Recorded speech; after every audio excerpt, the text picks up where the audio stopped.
अस्सलाम वालेकुम दोस्तों की हाल चाल है जनाब। तुम देखते पे हो अपना देश पंजाब टीवी ते मैं थोड़ा मेजबान मोहम्मद नदीम करल। सब तो पहले अपने चैनल को करना है सब्सक्राइब ते बेल आइकन ते क्लिक करना है। एक अच्छी ते बेहतरीन वीडियो तो नोटिफिकेशन हमेशा की तरह वीरां भरावां ते सज्जनां मिलता रहे। वीरां वास्ते जी दो जानवर लेके हाजिर होए हैं और दोनों ही बड़े मकूल मुल्लां विच ने। पहले मुल्लां दे विच इंशाअल्लाह जानवर विकण वाले ने। सारे दोस्तों ने रिक्वेस्ट करांगे कि वीडियो लाइक शेयर ते कमेंट जरूर करना है। पहले नंबर साढ़े को जनाब आ मझ लंडी और जनाब ये थना ते बाड़े सुबह में दूजा सुनिए 5 दिन 4 दिन 6 दिन कट दिए।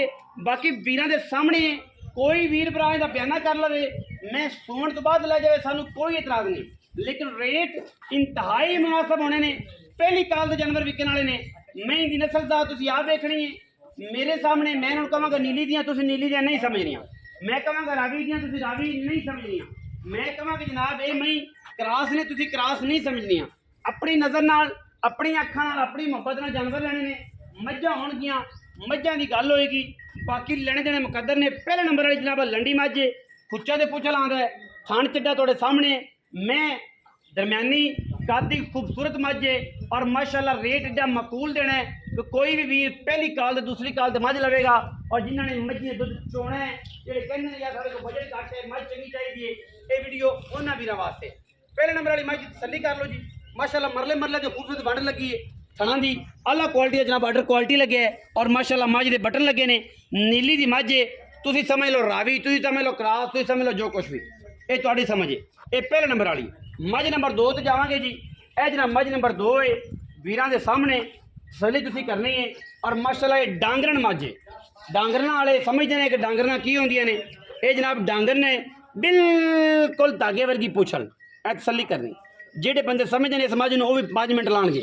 और रेट यदा भी एडा मुनासिब करना है कि जमाना एक पासे मझ एक पासे।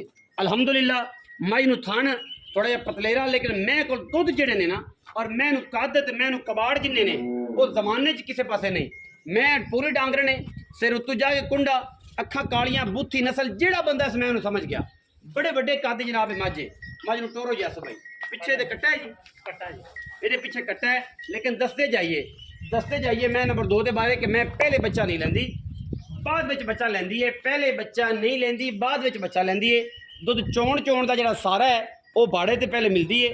तकरीबन 16 तो 17 किलो है। जिदा दिल करे वो आके तसल्ली करावे। 16 तो 17 किलो दुध है।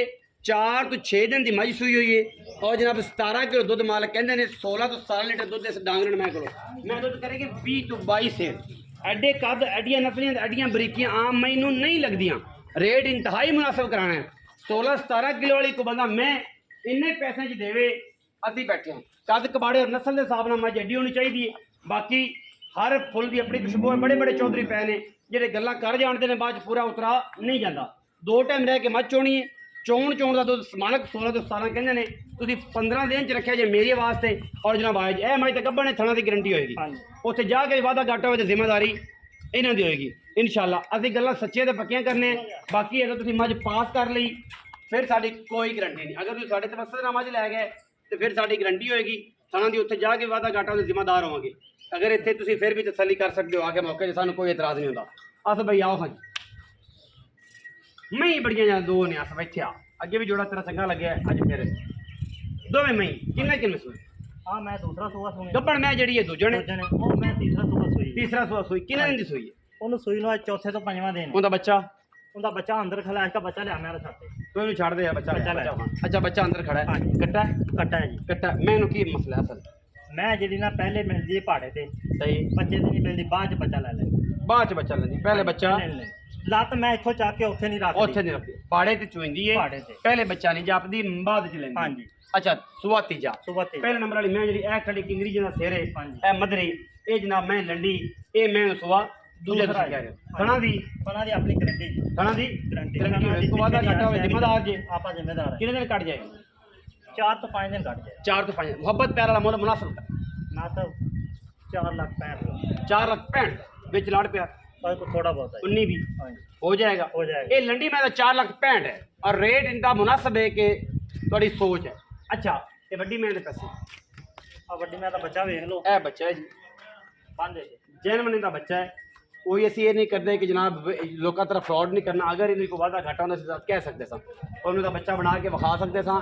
ਬੱਚਾ ਜੈਮਨੇ ਦਾ, ਲੇਕਿਨ ਅੱਗੇ ਨਹੀਂ ਲੈਂਦੀ, ਪਿੱਛੇ ਲੈਂਦੀ। ਅੱਗੇ ਦਾ ਮਤਲਬ ਇਹ ਹੈ ਕਿ ਇਹਦੇ ਧਿਆਨ ਦੀ ਕੁਛ ਨਹੀਂ ਕਹਿੰਦੀ, ਪਸੰਦੀ ਇਹਦੇ ਤੇ ਨਹੀਂ, ਬਾਅਦ ਵਿੱਚ ਬੱਚਾ ਚੁੰਗੇ ਰੱਖੇ ਇਤਰਾਜ਼ ਕੋਈ ਨਹੀਂ। ਪਹਾੜੇ ਤੇ ਲੱਗ ਗਈ, ਕੁੱਤੇ ਦੀ ਦੇਨ ਬਦਲ ਗਿਆ, ਜਾਨਵਰ ਜੋ ਹੈ। ਅੱਛਾ, ਇਹਦੇ ਕੋਲ ਦੁੱਧ ਪੱਕਾ ਕਿੰਨਾ ਹੈ? ਮੈਂ ਨੰਬਰ 2 ਜਿਹੜਾ मैं बोले दूध हैगा 17 किलो। ਹਾਏ ਹਾਏ ਹਾਏ ਹਾਏ ਹਾਏ, कोई बंदा कराचियों आ जावे, लाहौरों आ जावे, पेशावरों आ जावे, किराया देने आम जांदा सारा 17 किलो दूध ना होवे। ਸਾਰਾ ਦੁੱਧ सारा ਚੋਣ ਚੋਣ चोन दा 17 किलो दूध ना होवे, आम जांदा किराया भी देने, 8 25 दिन रोटी भी खवावां, ਕੱਚੀ ਸੂਈ कच्ची सोई। ਰੋਟੀ ਵੀ ਜਿੱਤ ਮਰਜ਼ੀ ਆ 2 ਟਾਈਮ ਚ ਹੋਵੇ। हाँ जी 17 ਲੀਟਰ ਦੁੱਧ। 17। ਅੱਛਾ, ਮੁੱਲ ਦੱਸੋ बोलो पक्का ही करिए। ਪੱਕਾ 5,55,000। 5,55,000 हाँ ਰੁਪਏ जी ਦੁੱਧ। 17 किलो 17 ਕੋ ਦੁੱਧ ਕਿੰਨਾ ਰੇਟ ਦੁਬਾਰਾ ਕੰਫਰਮ ਕਰਿਆ ਜੀ? 5,55,000। 5,55,000 ਰੁਪਏ हाँ जी ਦੁੱਧ 17 ਕਿਲੋ 17 किलो ਪੱਕਾ। पक्का। ਵੇਖੀ ਆਸਫਾ मैं ना भी जिथों को मर्जी आ जावे, मैं आपा ध्यान दे ओनू जेड़ा आ मौके ते चोमन आवेगा। 17 ਕਿਲੋ ਦੁੱਧ हाँ जी ਸਾਰਾ सारा दूध ਚੋਣ ਚੋਣ ਦਾ। चोन दा 17 ਕਿਲੋ ਦੁੱਧ ਤੇ ਮੁੱਲ 5,55 ਹੈ। ਪੂਰੀ ਮਾਰਕੀਟ 'ਚ ਪੂਰੇ ਇਲਾਕੇ 'ਚ ਚੈਲੰਜ ਹੈ। हाँ जी ਅਗਰ ਕੋਈ ਵੀ 17 ਕਿਲੋ ਵਾਲੀ ਮੱਝ 55,000 ਦੀ ਦੇਵੇ, ਅਸੀਂ ਬੈਠੇ, ਅਸੀਂ ਉਹਨੂੰ ਵੀ ਆਖਾਂਗੇ ਉਹਨੇ ਬਹੁਤ ਚੰਗਾ ਕੀਤਾ ਹੈ, ਬੜਾ ਚੰਗਾ ਰੇਟ ਹੈ, ਬੜਾ ਚੰਗਾ ਮੁਨਾਸਬ ਰੇਟ ਹੈ, ਔਰ ਜਨਾਬ ਕਮਾਲ ਦਾ ਰੇਟ ਹੈ। ਇਹ ਜਿਹੇ ਜਾਨਵਰ ਮਿਲਦੇ ਹੀ ਨਹੀਂ, ਲੋਕ ਇਹ ਜਿਹਾ ਰੇਟ ਕਰਦੇ ਹੀ ਨਹੀਂ। 17 ਕਿਲੋ ਵਾਲੀ ਮੱਝ ਕੋਈ ਵੀਰ 4,55,000 ਦੀ ਦੇਵੇ, ਅਸੀਂ ਉਹਨੂੰ ਦੱਸੇ, ਅਸੀਂ ਹਾਜ਼ਰ ਬੈਠੇ ਹਾਂ। ਵੀਡੀਓ ਲੱਗੀ ਅੱਛੀ, ਵੀਡੀਓ ਨੂੰ ਕਰਨਾ ਲਾਈਕ, ਸ਼ੇਅਰ ਤੇ ਕਮੈਂਟ, ਆਪਣੀ ਰਾਏ ਨਾਲ ਸਾਨੂੰ ਕਰਨਾ ਜ਼ਰੂਰ ਹੋਗਾ। ਪਾਕਿਸਤਾਨ ਜ਼ਿੰਦਾਬਾਦ, ਪਾਕ ਆਰਮੀ ਹਮੇਸ਼ਾ ਜ਼ਿੰਦਾਬਾਦ।